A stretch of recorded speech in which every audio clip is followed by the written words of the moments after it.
When you are feeling the pain because something is cut, know that it is paying for these people to be on your streets, terrorizing you and your neighbors, stealing 5-year-olds and sending them to Texas. I think that is like the story we have to continually tell.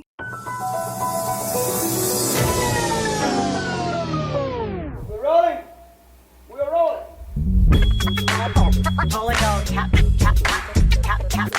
This is a real thing. Real thing.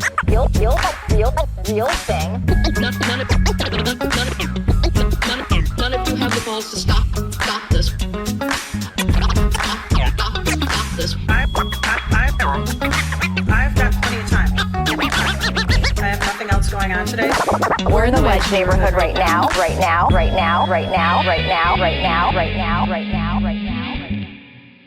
What are you eating? Pretzels. Like special pretzels or just hard pretzels from a bag? Hard pretzels from a bag. Okay. What are special pretzels?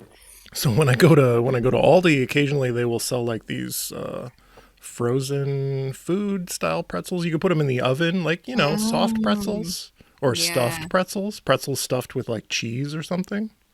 I don't like cheese, so that I wouldn't eat that. Really, no cheese for you? I don't like cheese, yeah.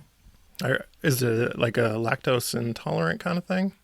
Kind of. I'm like kind of lactose and just like don't like a lot of dairy. I don't know. It was not super compatible with growing up in the Midwest, but Isn't the Midwest you're saying your particular dietary needs are not compatible with the cheese mania happening in the Midwest? And just dairy, like people drinking a lot of milk. I feel like as a kid I would go to people's houses and they're like, you have to like eat this bowl of spaghetti and drink this like glass of milk, and that combo always like really grossed me out. So you're not frequenting the all you can drink milk at the state fair? No. I've never done that either. That grosses me out. It's like so hot. It's so hot. I'm like drinking milk when it's like 100 degrees and you're like, touching 5 bodies just feels, I don't know, gross to me. I kind of enjoy milk, but I have never done the thing at the state fair. I don't know about large quantities of milk. Okay, here we are. We're back on the Wedge Live podcast. I'm your host, John Edwards. Joining me today is State Representative Sam Sencer-Mura, who represents House District 63A, Seward and Longfellow over by the Mississippi River. Thank you for joining me. Yeah. Nice to be here, I guess. I mean, not really nice to be here anywhere right now, but it's nice to be with me though, right? Yeah. Could be worse. Be worse. And last time we were together, you forced me to hold your baby, and it made me very uncomfortable.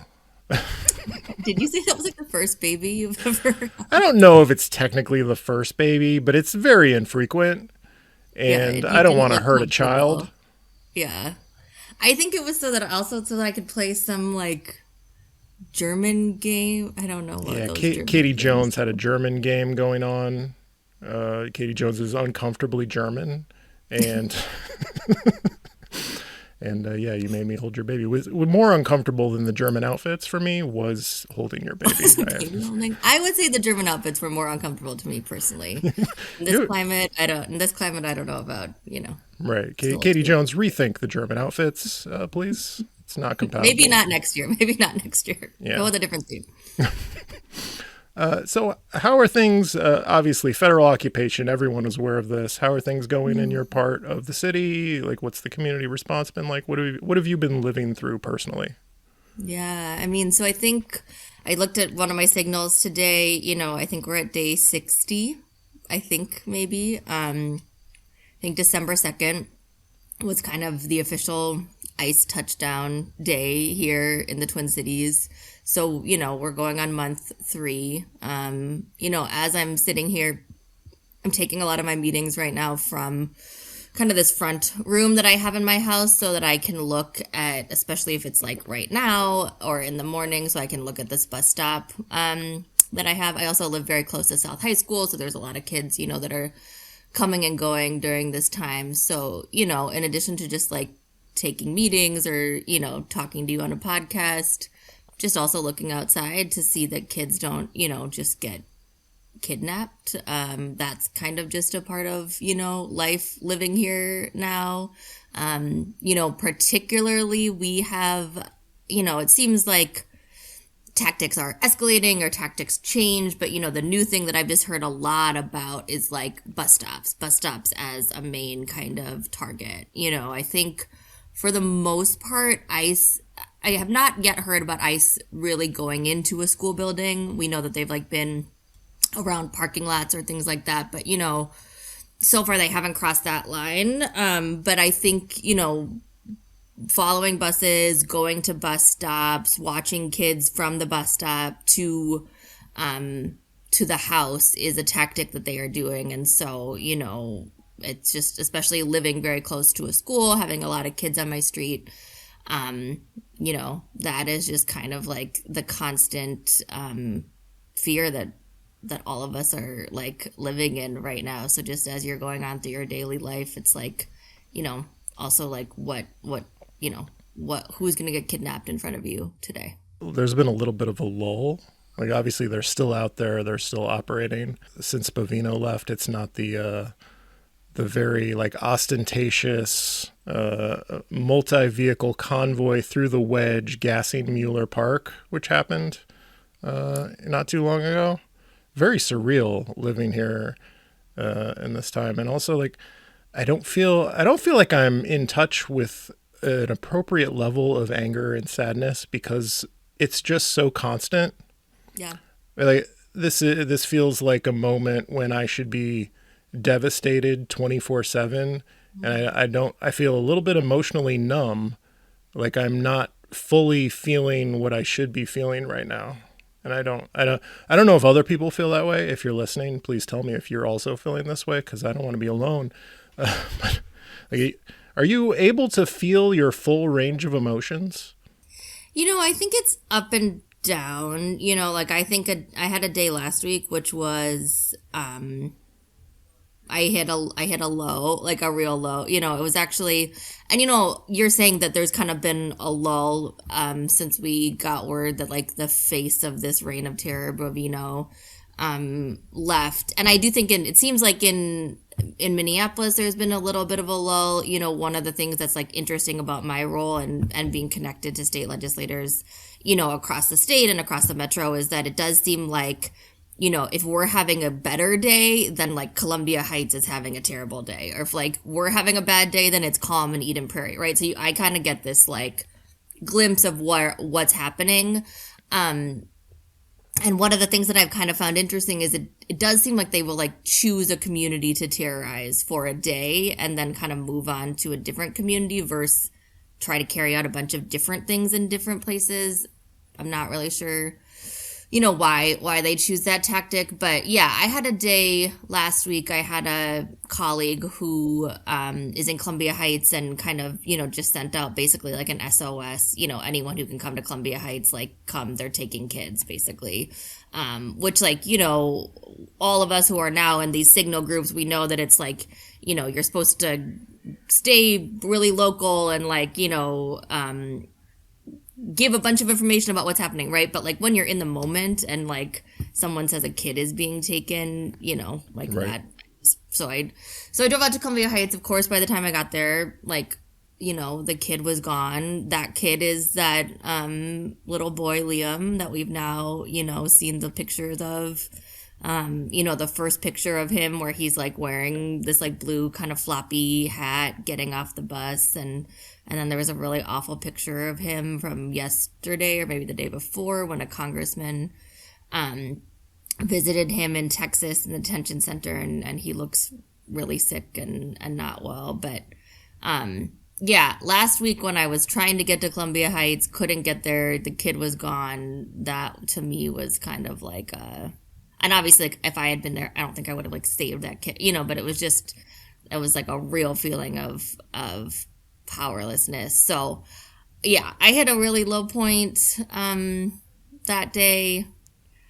And then I feel like there is weird, numbness or compartmentalizing where you're still kind of like, well, I must just do some normal things like laundry and clean my house. And then, and then sometimes you're like, oh, I should do a nice normal thing, like go for a walk. And then you're like, oh, but I can't do that anymore. Or like, I should do a nice normal thing, like go, out to eat. And then you're like, oh, I'll probably just do takeout because I don't know that it's actually like safe to be out in the world. Right. It's weird how this was supposed to be about like immigration. Like this is supposed to be an immigration crisis or there are undocumented people everywhere, or it's supposed to be about fraud. And it's not about any of those things. Like the boy Liam and his father is like was following the rules, had entered seeking asylum, I think. It was not a person that had just crossed the border and didn't seek permission, like following all the rules, a lot of these stories. And they said they were coming here to do fraud investigations, and all their fraud prosecutors are quitting. Like it's just about coming in and terrorizing their political opponents. And at this point, I mean, I would say that I would guess it feels, and I think we're seeing signs of this. Like, I think it even feels like to them, like they've lost the plot a little bit, but I also think now it feels like this, like, we can't back down kind of thing, Yeah. But it is, it's interesting. Like they were going to go to Maine, which again was like, why are you going to Maine? Like what's, Maine, I guess you're going to Maine because Maine also has a large Somali population. And I guess you just want to go to like the most cold places in the US in the middle of winter. Like I don't really, but then like 2 days later, they're like, oh, we're pulling out of Maine. We're not doing Maine. It's like, okay. But I think they just maybe feel like they're so far down the road here that they can't just leave, And then of course it's like, you feel terrible because you want them to leave. I want them to leave Minneapolis. I want them to leave Minnesota. I want our residents to stop being terrorized. But, like, I also don't want to be like, well, just go back to Chicago. Like, just go terrorize that community. Go to Philadelphia. Like, we had a group of state legislators who all came to Minnesota yesterday to kind of show solidarity with us and also just kind of, like, learn, like, what should we be prepared for? Like, what do you wish you had known 2 months ago? And yeah, it's really awful to be like, well, hopefully they just leave here and go to you, that doesn't really end this reign of terror. It just moves it to a different place. Yeah. Do you think we are special in Minneapolis? A lot of people are like lionizing Minneapolis, calling us like commentators from around the country. Like, look at these heroes in Minneapolis. What is so special about this community? Like, is that real? Like, are we special? Is there something that we are good at that other places should try to emulate? Or would any community bind together like this? Like, I don't know. I think everyone everywhere wants to defend their community and their neighbors and protect people. Any place that gets invaded, there's solidarity there and people get defiant and stand up for each other. So what do you think? I mean, I think we'll be talking about this for years, right? I mean, I'm sure there will be books about this. Bruce Springsteen wrote a song about it, right? I mean, I think particularly as someone who lives in South Minneapolis, and lived here when George Floyd was killed, it does, like, especially, it's funny, I have friends, who live out of state who just, like, look at maps, right? And, like, I remember this from George Floyd when he was killed, when the 3rd Precinct burned down. And now having it again where like friends are like, do you live like you live so close to like, do you live right by? I'm like, yeah, all of this news is, 1 mile from my house. What is in the air, what is in the water that is making kind of like national world news, all based in my community, right? Like opening the New York Times and the top 5 stories are all about me and my neighbors. I think, of course, we, like, want to say something is special about Minneapolis or about Minnesota. I think in a place where people often say, like, why do you live there? Because they know the weather. You have to have a great comeback for why you do. Like, we live there because it's a great community. We live there because there's amazing public spaces. We live there because there's amazing nature stuff. But I'm like, some of it maybe is just, random and Trumpness, and like he doesn't like Ilhan Omar, and that's what started this, and now we're down this road. I guess one thing I do think about and like, you know, thought about when things first started happening was, I do think especially in South Minneapolis, because of, you know, the murder of George Floyd and the uprising and the days after that, like there's a lot of built-in infrastructure for, you know, what you wrote a blog post about, John, which is like this phrase that we hear all the time, but like we are actually having it tested of like, we keep us safe, right? Like, and, you know, and we had a moment in 2020 that felt like there, you know, was no public safety infrastructure that was going to look out for us. And so, you know, me and all my neighbors got together at a park and like made a patrol schedule and like stayed up all night sitting on our porches with buckets of water in case white supremacists came to burn our house down. And we got on signal groups together and started like, you know, learning each other's names and, you know, and then like some of those groups have blossomed into like big things, organizations, people running for office, public policy changes. You know, some of those certainly didn't come to fruition in the way that like me or maybe some other people were hoping for, right? But then I do think there's like some muscle memory there that in this moment is like, okay, we kind of know how to do this. We kind of know how to get organized in this way. I do think that that is unique to this community. We just went through a really bitter election year where the Fry campaign and the Fry PACs, the business community, like showed such hostility to the left. And like the people who are hyper organized in this like Lake Street corridor, like Whittier and Powderhorn and Longfellow, that's like stereotypical like DSA, defunder, abolitionist, extreme far left people. Those are like the foot soldiers. They are the ones on the street every day defending us. Obviously, we're all united in this across the region, but like, I don't know. I think of that as like the backbone of what is happening. And like, this is where two people were murdered standing up against it. That's not, it's not a mistake. It's not a coincidence that that's happening where it is, I don't think. And I don't know. And like the business community is surrendering. I don't know. Jacob Fry is like basking in the glow of what the people of Minneapolis are doing right now.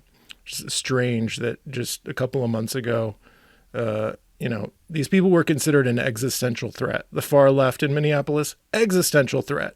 It's going to take us down. And now it is, you know, it's our last defense.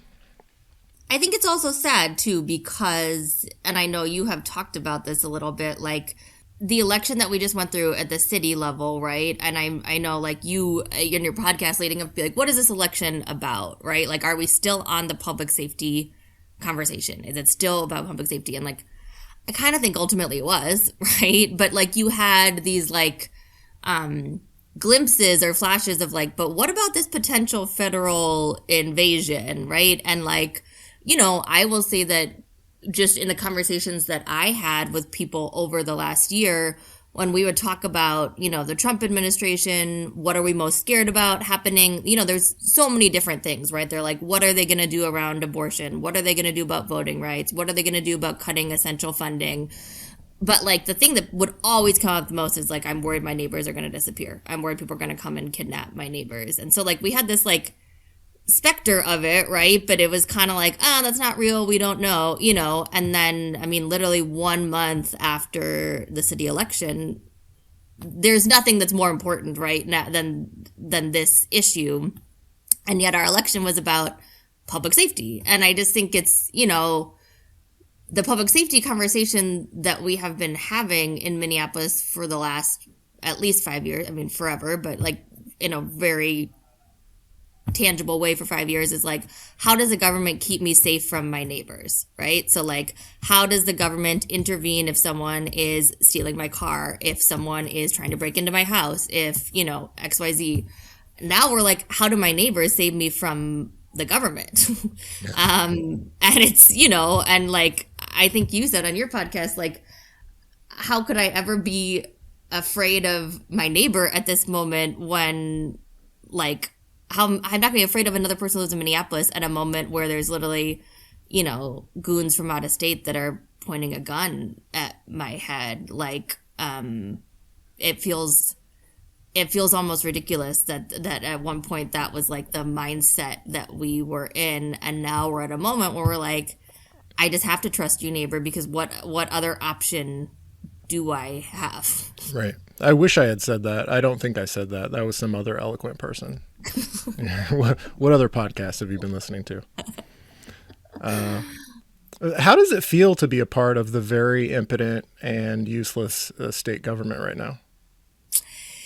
Yeah, impotent's a good word for it. I mean, the reason that I originally, was interested in the state level is because I really care about schools. I really care about education funding. And if you want to do work on schools and you want to get schools more resources, the state is the level to kind of be at, right? And then I got into this role and, on a personal level, one of the reasons I like the state is, it's not, I don't think you get as much vitriol as the city, right? Because, like, I think, if your trash doesn't get picked up, I'm going to be mad at my city council member, like, you have to just hear from neighbors about all of their problems.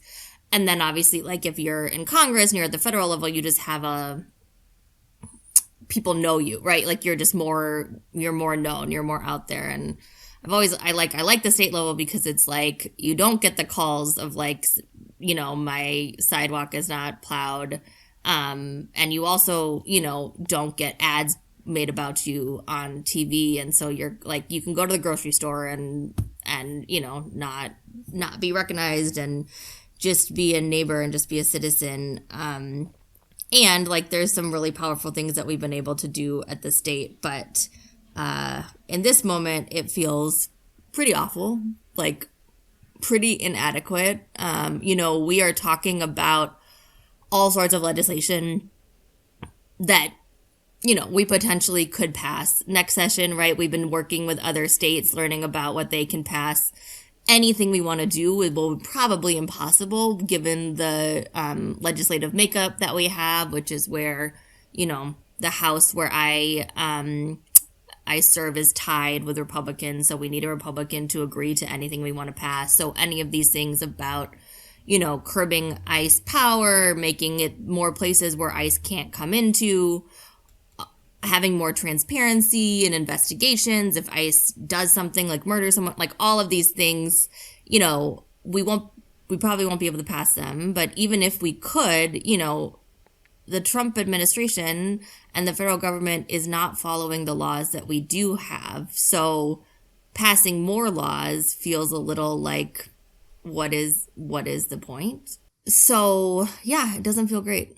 It feels really hard. And I think that there's like a lot of, righteous anger at all levels of government right now. And it's really hard to be like,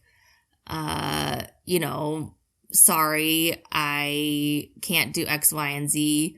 Why don't you go outside with a whistle and just keep blowing and recording?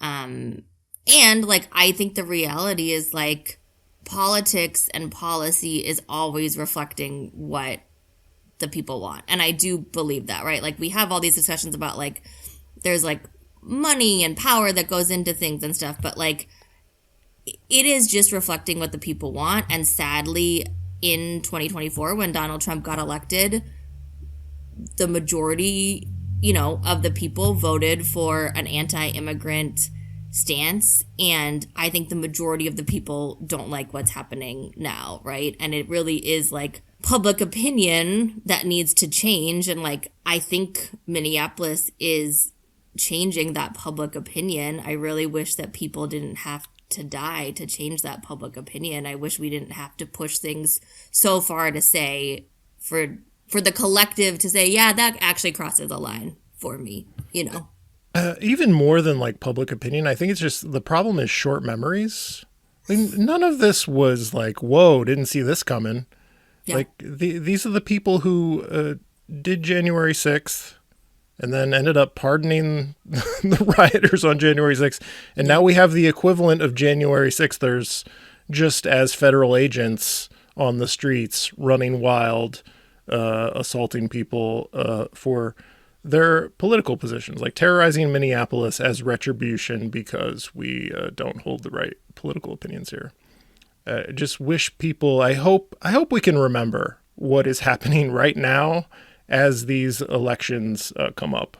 It's been odd to me that like you expect the crisis of the day to like be forgotten. And like Minneapolis is one of those things that has like stayed in the news. Like we haven't moved on, like we moved on from Venezuela and Greenland and whatever the Epstein files. We just keep moving on, and we've kind of like the focus has stayed on Minneapolis. I hope we remember when we go to vote in these next two elections. I know. It's just really hard because it's like, I don't know that people's memories are 10 months long, you know? I mean, and I do think like it is really important that we keep telling these stories, you know? And I think there's something about that sounds, I don't know, corny or inadequate, but I'm like, we have to be the one to continue to like raise this up and put fear, I think, in the rest of the country of like, this can happen in your community. Your community can, I mean, I think about when I got to the scene on Saturday at, you know, East Street, which is like a beloved,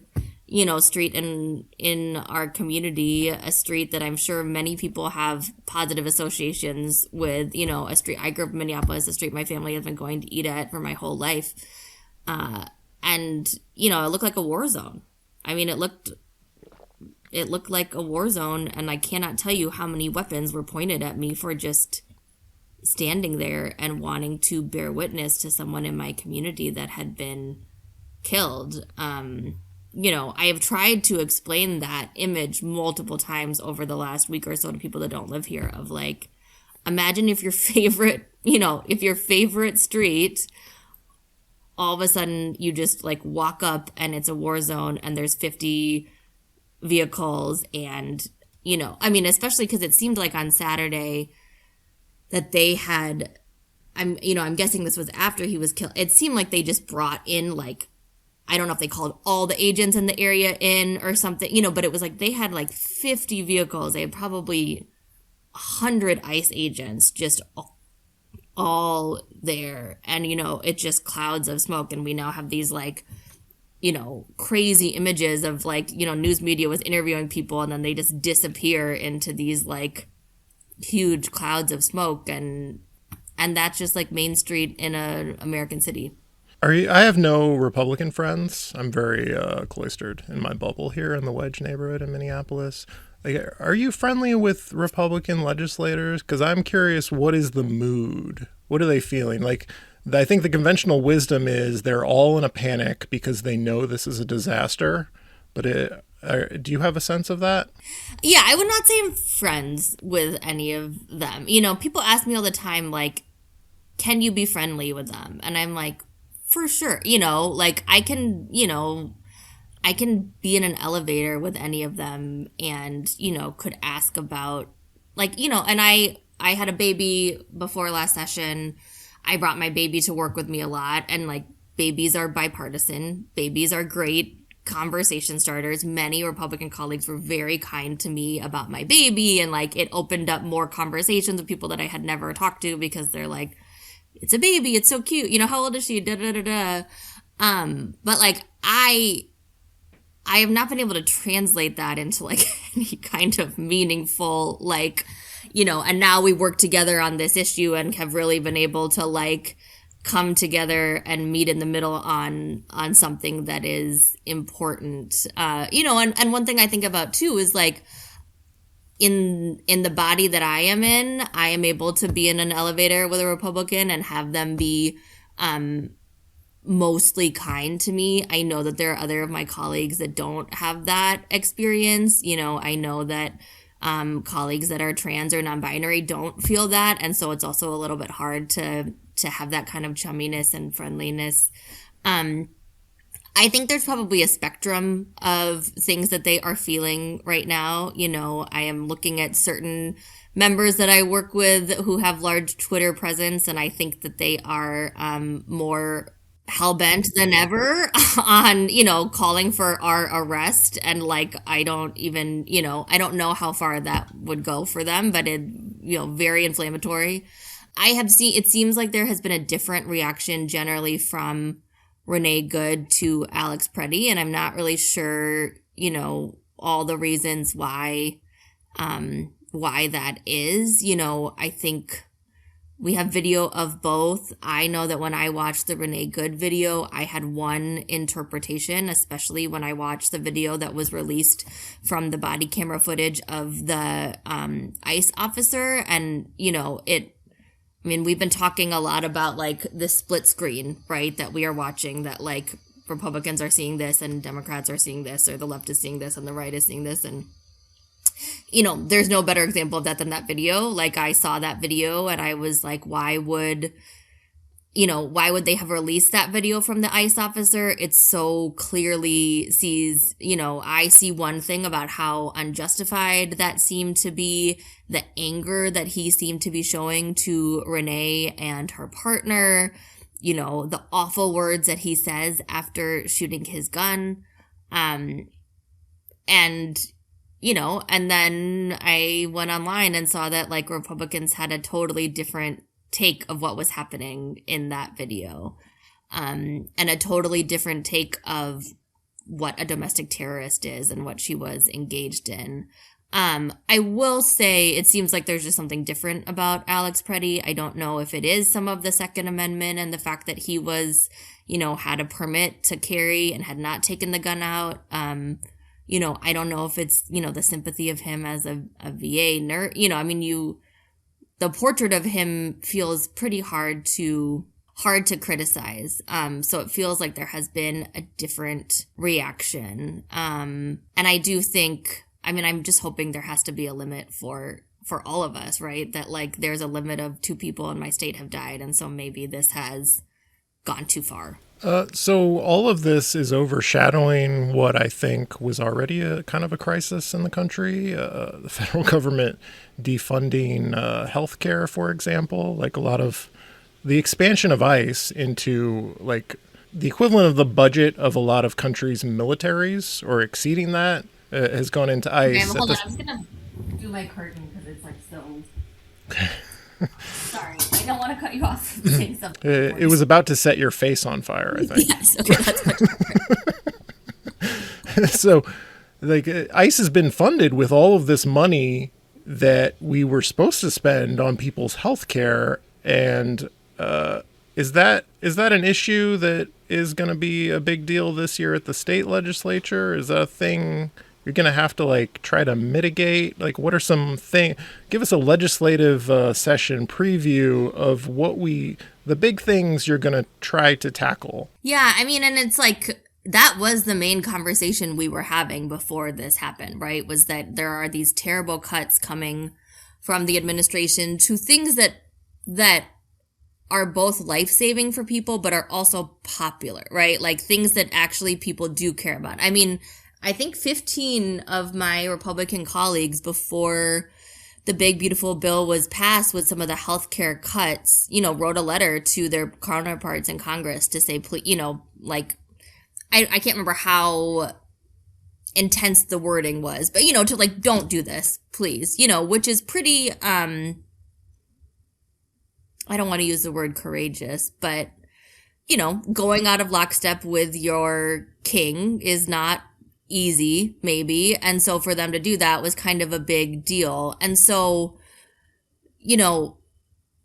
before all of this happened, I was like, our main thing is going to be people continually coming to us and saying, first it's the county's going to come to us and say, if this gets cut, it's devastating, right? And then for their budget. And then when it actually gets cut, then you have the people coming to us, right? It's kind of this like trickle down of like, where are you going to feel the pain? And also, when are you going to feel it? Because, a lot of these cuts or work requirements are not going to come into effect until after the election, right? Which makes it, again, hard with like people's short memories, and we're not going to feel the real pain for a little bit. But I mean, I think the thing that every state is talking about is like, can we backfill what the federal government is not doing anymore? And the answer is like, no, absolutely not. We can't. There just is there is no way.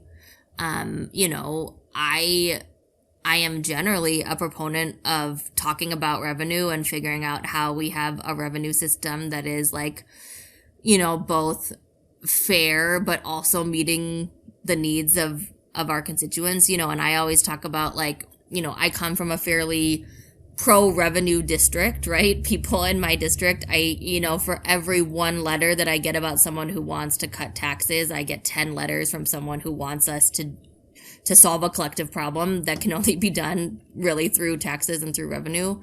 But even with a very like revenue district, there's just no way we would be able to put in a revenue system that could give us the amount of money needed to backfill what the federal government will be cutting. Maybe the benefit of the moment we are in now is to really clearly tell the story of, you're going to feel this pain over here because your grandma's going to, you know, not have access to life-saving care, or your family is going to have to make this incredibly hard decision about choosing this over that because of cuts from the federal government.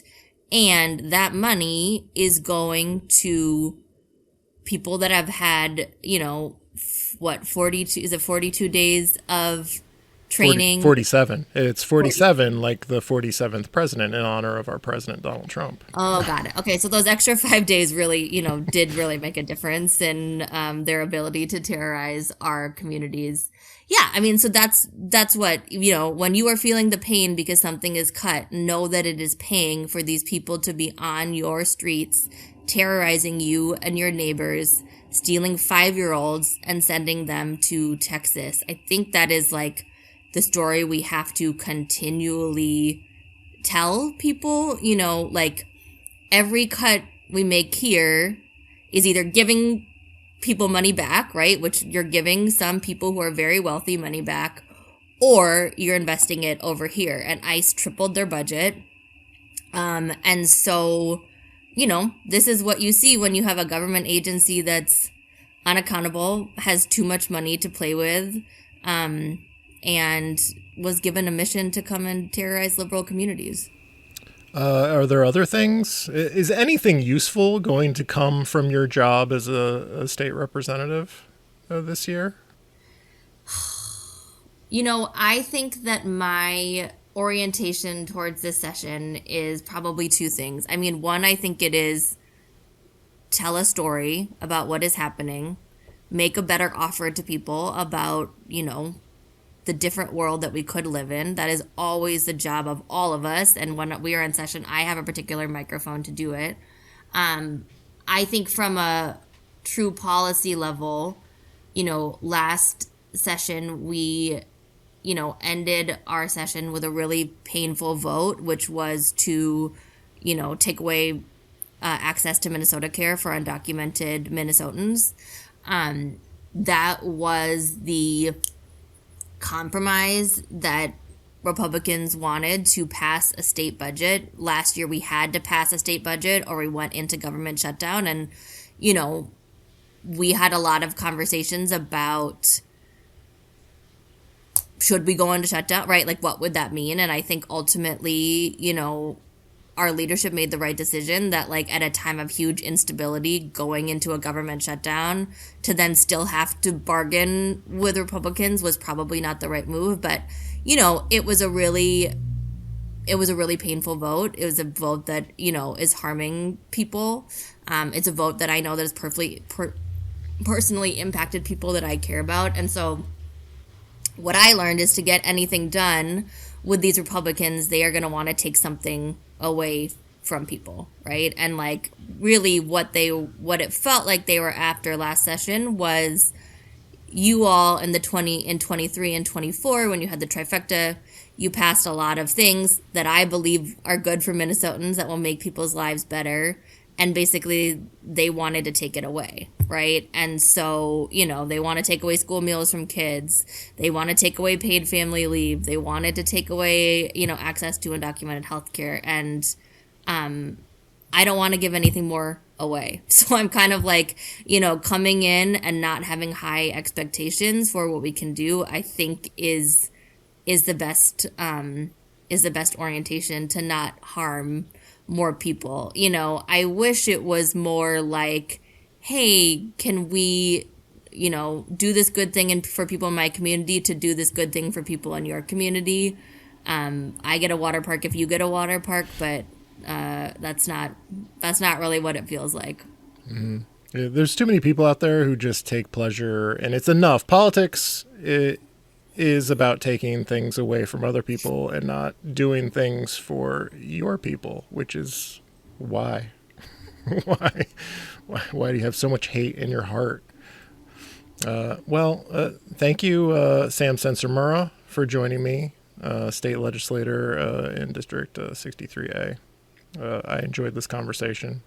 Do you not do your ending question anymore? Are you feeling like it's too dire of circumstance to ask people? What was your ending question? Like, where it used to be like, what are you enjoying? You have anything to recommend? And so as long as you bring it up and we can do this, I have nothing against it. It just sometimes I don't do it. I haven't done it in a while. I've been reading the Murderbot Diaries, that series of novellas and novels. Have you heard of that? No, what is it?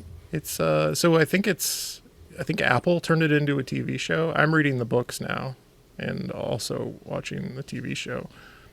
It's pretty good. I enjoy it. It's about a robot, a killer robot who somehow turns off it's called a governor that keeps them obeying their human overlords. And it turns out all it likes to do is watch soap operas. It likes to consume media. So it's failing to perform its job at a top function because it wants to watch soap operas, but also it's having adventures and saving its new human friends along the way. So I've been enjoying those. I recommend that. Is it dystopian? I wouldn't say it's a sci-fi future, like they're going around in spaceships, but it's kind of a lighthearted sci-fi story about a robot who has adventures and watches soap operas all the time. Got it. Because I can't decide if it's a good time or a bad time to watch dystopian, It's things. lighthearted. Yeah. I guess my recommendation would be, I've had a lot of people who have very kindly offered to bring me meals over the last couple weeks, and I have also brought other people meals, and I think it's hard to know what to do for people when they are in moments of crisis or bad times, and I think often people are like, I don't know what to do, so I'm just not going to do anything. And I guess for me, what I've realized, it's never, maybe it's also I'm not a picky eater or something, but I'm just it's never a bad thing to bring someone a meal. I think it's just pretty much always welcomed. Especially you with your plain pretzels, your plain pretzel habit. You definitely need meals brought to you. This is a PSA that anyone that wants to bring me a meal, I will take it. Yeah, bring friends food. Yeah. A lot of people are doing that. I can't go to the grocery store without seeing someone with the cart overflowing with groceries. I'm like, that definitely is not all for you. You are a good Samaritan buying tons of groceries for others in need. Everyone out in the sidewalks and the stores is constantly doing nice things now, and I don't know if we can keep it going, but everyone is so nice right now in Minneapolis to each other. Yeah. I mean, just driving, you see, I was driving on Lake Street. I mean, every 2 blocks I saw someone, patrolling. And I guess, it's also funny, you hear from, right-wing people on, X that are saying, these crazy, they're so organized, they're so, these insurgent, da-da-da-da-da, and you know, you drive down Lake Street and you see these people who like honestly look kind of dorky. You know, they're like in these huge vests and like, but everyone looks like really happy, you know, and almost everyone I saw that was like patrolling with someone else, and it looked like probably someone, you know, they're standing at the corner with someone else. It didn't actually look like it was probably a person they like came with, right? You know, like it was sometimes like an older person and a younger person who might not have met otherwise, and people seemed like happy, which is so weird. It's so weird. I am having that experience. I go out if I get antsy and I see these signal messages. I'm like, I'm going to go out and take a walk and look around and pack my whistle. And I have met people. You meet people on the sidewalks, and you know, it's like when people were doing Pokemon, except the Pokemon are like right-wing paramilitaries.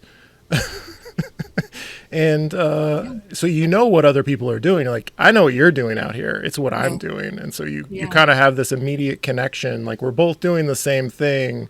And it's kind of an icebreaker to making friends on the sidewalks. Gotta catch them all. Yes, we do have to catch them all. Okay. Well, thank you for bringing us back to the recommendation segment. And thanks for being here, Sam Sencer-Mura. Yeah. Talk to you soon. I'm your host, John Edwards. This has been the Wedge Live podcast. Thank you for listening. This is a real thing. Real thing.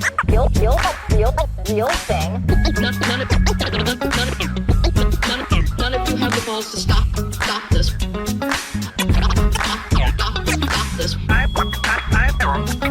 I've got plenty of time. I have nothing else going on today. We're in the Wedge neighborhood right now.